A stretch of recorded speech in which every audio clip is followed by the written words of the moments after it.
umaga po kay Mayor Isko Moreno Domagoso, Vice Mayor Chief Atienza, Yusek Gades Ibiran, kay Engineer Andres, mga konsehal, barangay captains, and sa atin po mga opisyales ng barangay, ng pamahalang lungsod ng Maynila sa pagpapalawak ng green and open spaces dito sa Kalakhang, Maynila.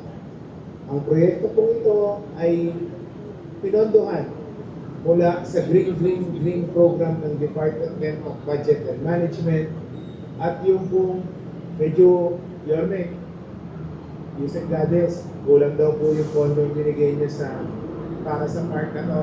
So, dinagdagan po yan ng MMDA, ng counterpart fund, para masiguro po na mas maganda, mas malaki, at mas maayos na senior citizen park ang atin pong maitayo. Ang park po na ito ay may mga features tulad ng nature-based solution kung saan yung tubig ulan po ang gagamitin natin na pandilig sa mga halamang ilalagay dito. Ito po ay magkakaroon ng mga espasyo para sa ating mga senior citizens kung saan pwede po kayong tumambay, magchismisan. Pero ay po. Yes.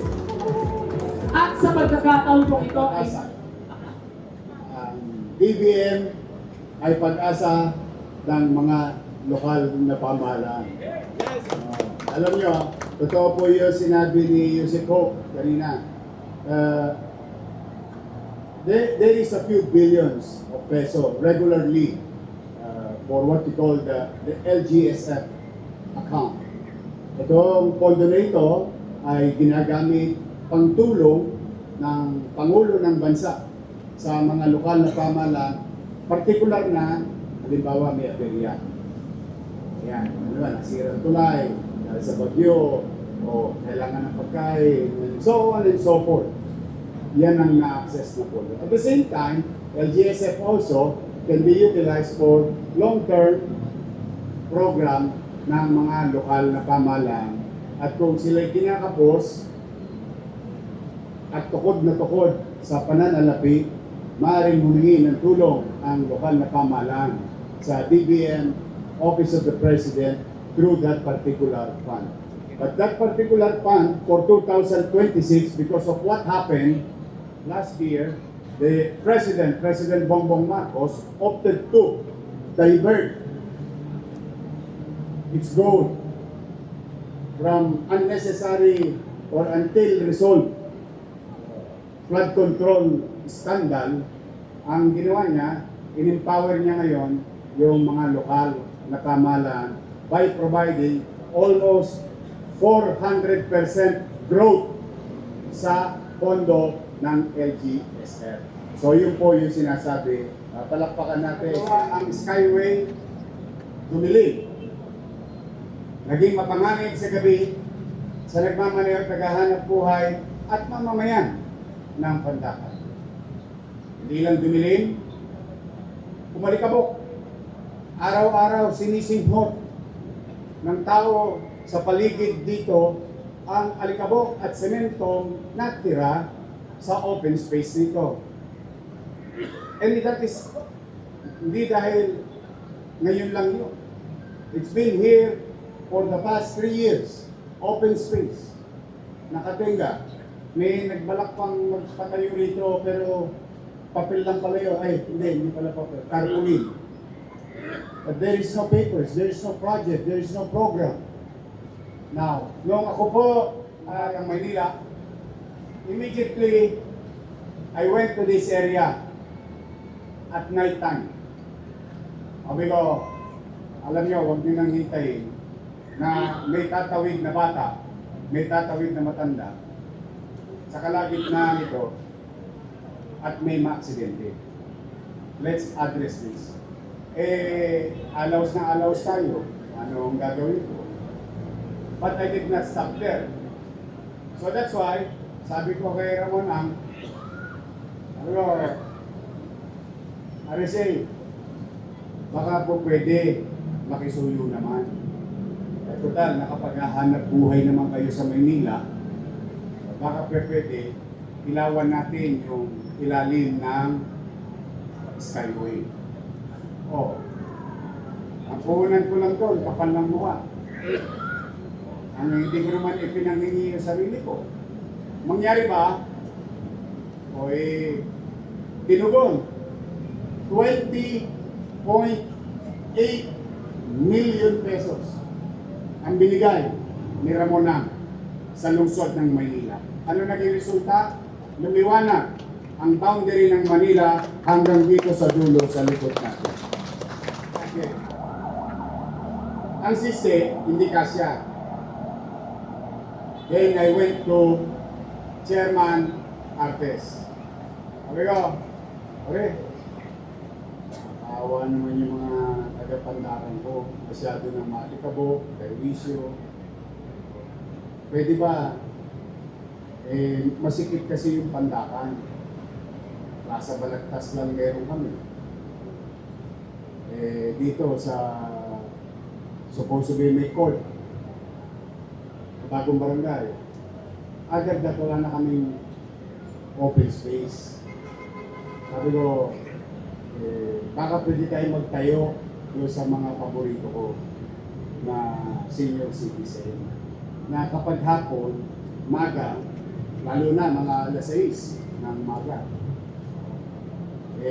mag-stretching yung lumalaganit na ugat at buto ng mga lolo't lola ko.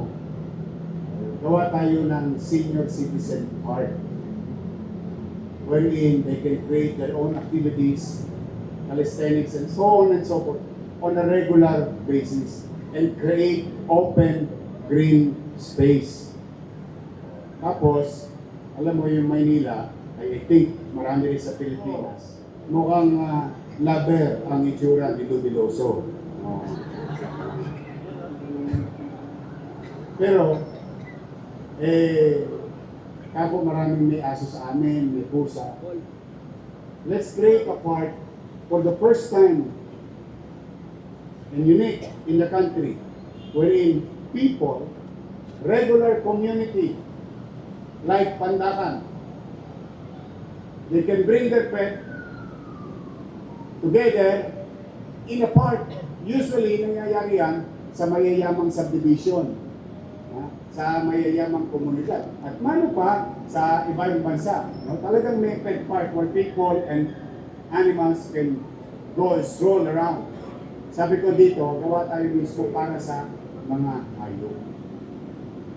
Alam mo, itong araw ng pagsasama natin is a result of a unique relationship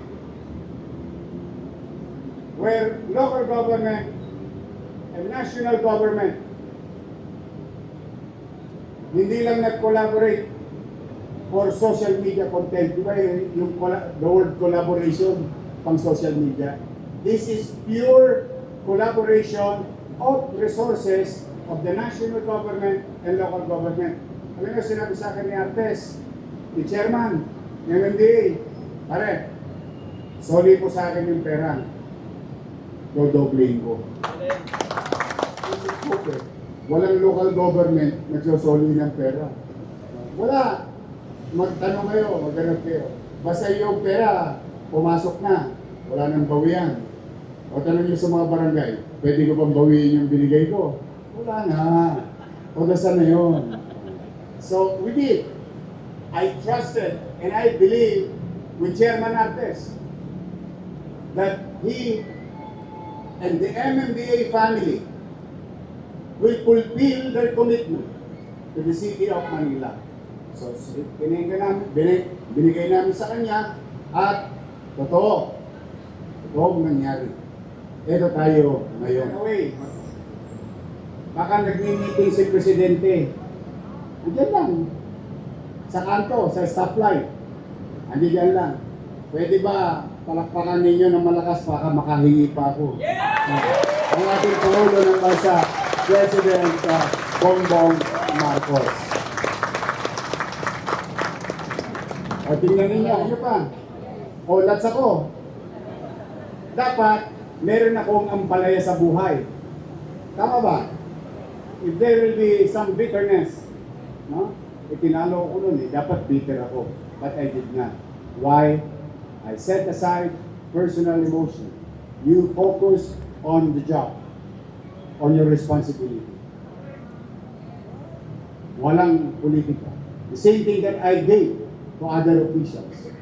Whether they're congressmen, whether they're councilor, whether they're barangay chairman or kagawad, whoever they are, wala. Kailangan mo isang tabi so that we can move on. And because of that attitude, here we are together, benefiting as local government, as people of Manila. That's why I, your mayor, will continue to do so. Huwag nyo nang masyadong iisipin yung damdaming masasakit na salitang na ibigay sa akin ng araw. Total, ako lang yun. Ang importante, kayo. Tao, mamamayan ng lungsod. Kung makakampi sa politika, we can work hand in hand with others and other agencies na magbenepisyo ang mamamayan. Sa Maynila, tao muna, mamamayan muna, saka na ang politiko. May panahon para sa kanila. Tama ba? Mga nanay ko, mga tatay ko, mga lolo't lola ko, magkikita tayo sa 28. O dahil yung October nyo, yung November nyo, o yung December nyo, paldong-paldo na naman kayo. Yung mga minamahal ko senior citizen, o pati yung ating solo parent, at saka PWD, I will see you in the coming days. So, again, nandito, humigit kumulang 3 dosenang barangay immediately will benefit from this. I need you. I am asking for your help. Tulungan ninyo ako because I, for one, cannot do it alone. Sa 3 taong nawala sa atin na pagkakataon, kailangan natin mag-catch up. And we have to move fast. That's why, with all humility, buong kababaang loob, nakikiusap ako sa bawat isa sa inyo. Tulungan ninyo ako. Samahan ninyo ako. Because together, we can make Manila great again. Magandang umaga. Pagpalain nawa kayo ng Kong May Kapal. Manila! God first. Thank you.